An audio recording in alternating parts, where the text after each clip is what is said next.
unquote. I believe that our UCC leadership wants to put us, the local churches, on a path of what I would call grace-filled anger. Something that motivates us to action. That's not an easy balance. If we are too gracious, we get walked all over. But if we are too consumed by anger, in our rage, we might lose our humanity. And so especially for those of you who do follow Facebook 24/7, 365 days a year, or who get the overnight Twitter feeds from America's chief executive, or who click on those digital downloads from every hot spot in the world that stokes our anger or our fear, I say take a break from time to time. It's summertime. Vacate, chill out, relax. Take a break from that perpetual stoking of adrenaline in our system. Rest. If we hope to turn the tide of hatred, we have to first strive to have a calm, centered balance of our own, in our own lives, so that we'll have the inner grace to be able to engage the battle. Yes, we can get angry, and we can speak out, and we can confront, and we can condemn the awful things that we see, even if that means confronting some of our friends, and some of our own family members, and some of our colleagues, as well as those people in power who might actually be able to make a difference. Yes, it is Christian to speak up in public with severe criticism. Sometimes it seems the angriest and the loudest people are the ones who get what they want.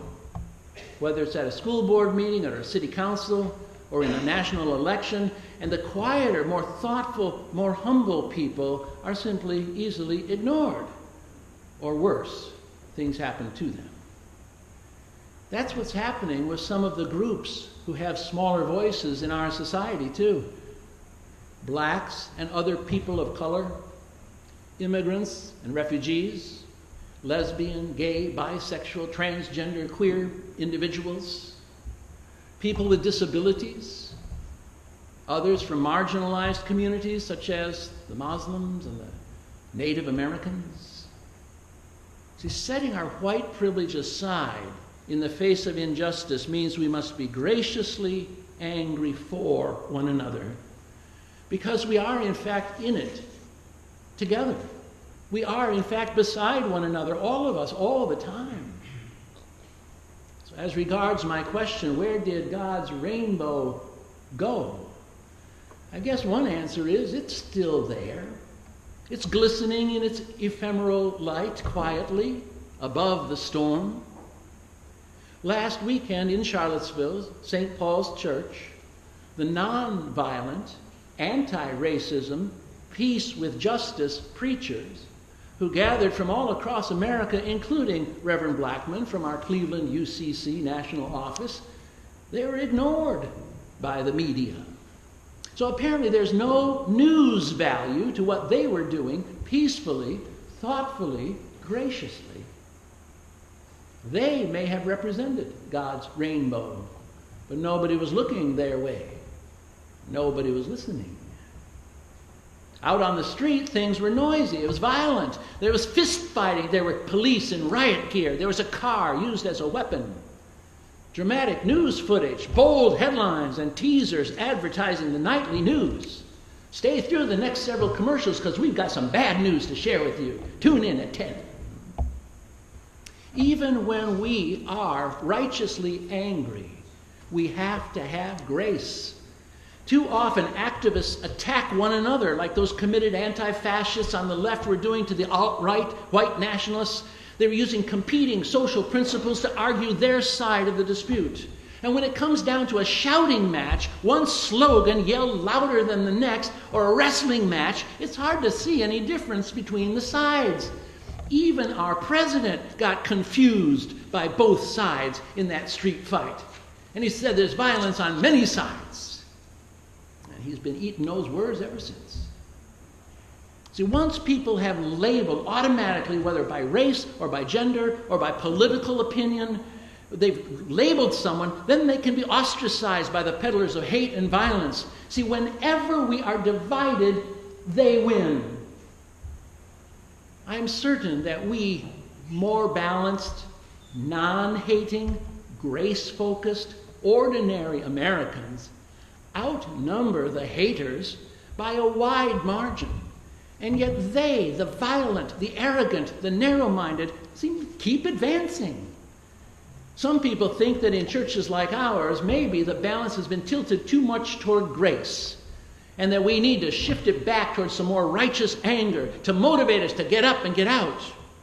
Because churches like ours tend to attract nice people, right? Thoughtful people, broad-minded, community-centered people, so we don't get as angry as maybe we should be. We mainline Christians generally put up with stuff, and we work around it instead of confronting it. I think in some ways we might be afraid of anger. And that's because we see it unleashed with a vengeance by the side that revels in hatred. We see the destruction that such anger sows, and we want to avoid it at all costs. It doesn't belong in our world. It doesn't belong under God's rainbow. But anger can be a tool for good if it can stoke the fire of change, if it can light the flame of progress. Those flames from our denomination's Christian past that still warm us as walls of divisions tumble down and new voices join us at the table, those warm flames of integration and inclusion and social progress that we mentioned in our United Church invocation just a few minutes ago. As Christians, we must be grounded in love and in grace, but we may need to channel a little more anger toward injustice and toward evil. On Sunday night, Seattle had its own march of white supremacists. And Vanguard America promised that they would hold more and even larger rallies. It's sad, it's draining to think of that, because it seems that hatred in society is just too strong and widespread for us to fight. So if you're feeling a little frustrated or drained, it's okay. You're not alone in that. There's a lot of it going around. If you veer more toward anger than toward grace at this moment, know that in that, too, you're not alone. But I hope you also notice in the news that at every racist march and protest, there are counter-protesters standing on the side of justice, on the side of welcome and inclusion and solidarity. Like in Charlottesville, the counter-protesters vastly outnumbered the bigots and the racists who grabbed the media attention. That silver Dodge Challenger and its hate-filled driver was a lone expression of angry arrogance. The crowd into which his car crashed was 100 times, actually 1,000 times larger.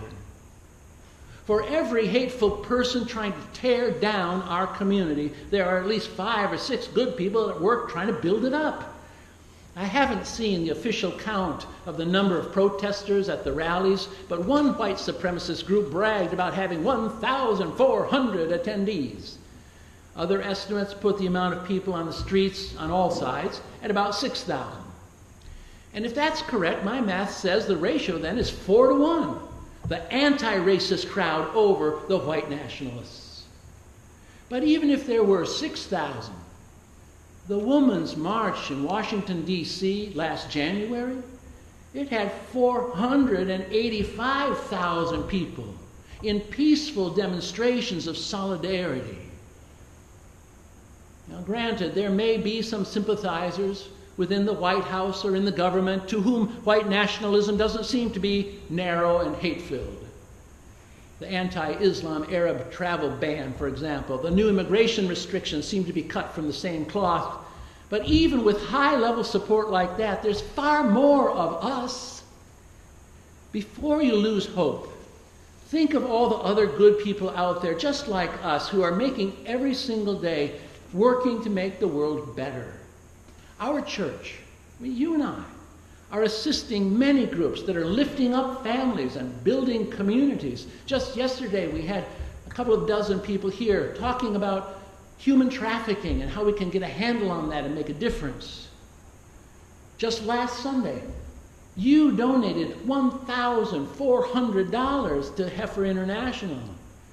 Now, that kind of stuff is not as flamboyant or attention-grabbing as a riot, but it's good work, and I thank you for it. We are bigger, and we are stronger than hatred, and we are making a difference for the good. Martin Luther King Jr. said the arc of the moral universe bends toward justice, like God's rainbow, from horizon to horizon, and it's in all the colors of the light spectrum. So despite occasions of setback, history has repeatedly shown that he was right, because we are the ones who are bending it that way.